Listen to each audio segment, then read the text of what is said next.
Ever since the announcement of a new Beacon House in Marquette, the project has received overwhelming support. Earlier tonight, that support became star-studded.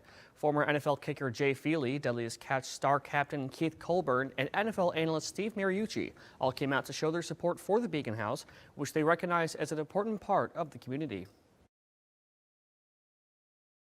Well, I think the Beacon House does so much for the community. I've had family who's gone and stayed at the Beacon House, so I know firsthand, how they fill in the gap, in the times that are most needed. When you have a family member, somebody who's going through a health struggle, and you don't know what you're going to do, you have the stability of the Beacon House. It's there for you when you need it most, and that's why I always want to be a part of it, because they just love this community, and they try to be there when you need them the most. One thing they quickly realized after starting this endeavor, the resiliency and altruism of the region as a whole. It's terrific because when you're talking about the community of Marquette, these aren't necessarily the people that use the Beacon House. The Beacon House is used by people from all the other counties in the UP that have to drive and travel here. But the people in Marquette, boy, do they support it. Proud of it, understand its importance and its need.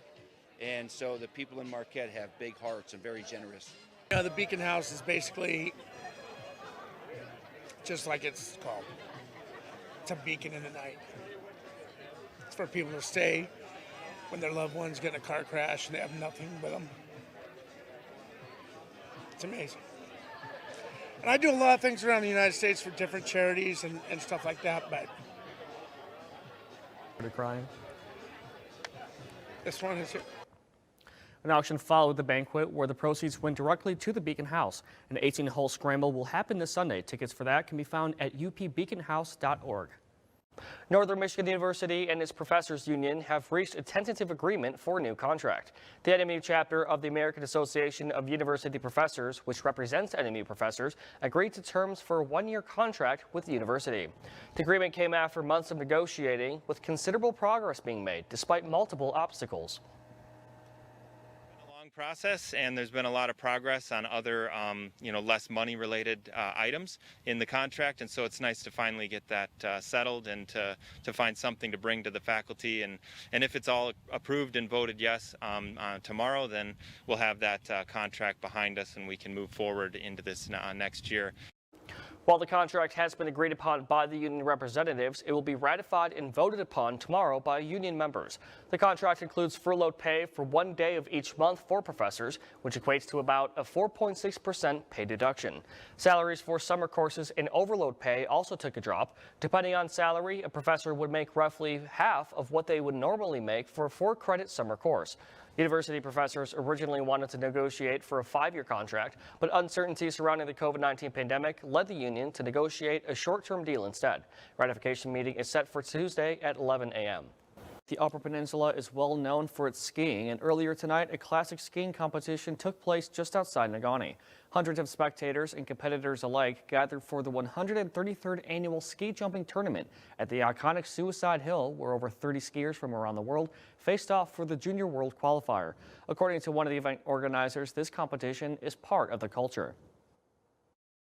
I think this is a cultural identity for us. I mean, this is ski jumping. This is the Upper Peninsula. This is Nordic skiing. This is what we're all about. And we're just continuing on that tradition. It's awesome. It's great to see the energy. It's great to see the people. And like I said, it's just, all this planning. And to come to this, it's just an awesome night to be here. The passion and love of skiing shared by the community is especially noteworthy and has been noticed by competitors from overseas. This is actually my 3rd time here in Ishpeming, so it's a really good hill. The crowd is awesome and the hill is good and everything's good. The competition, which has been held for 133rd consecutive years, features the best young talent from around the globe, with competitors ranging in age from 14 to 24 years old. Proceeds from the competition fund the junior Nordic skiing programs held by the Ishpeming Ski Club, so the sport can be kept alive and well for years to come. The Fresh Coast Film Festival featured many films over the weekend. However, the eventful weekend featured much more. Marquette-born filmmaker and author Susan Purvis returned to her hometown on Saturday to give her presentation on her best-selling memoir, Go Find, and how it can help people who are lost in any aspect of life.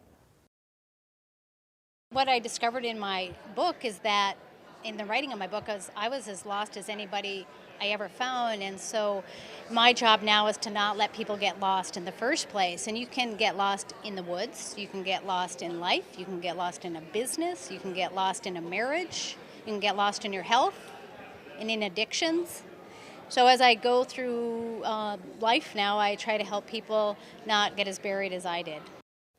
Her best-selling memoir chronicles her journey in search and rescue in geology and how it helped her find herself. Purvis also held an informational session for children, teaching them what to do when they get lost and how to get found by rescuers. For more information on her memoir, Go Find, and more of Susan Purvis's work, visit her website at abc10up.com.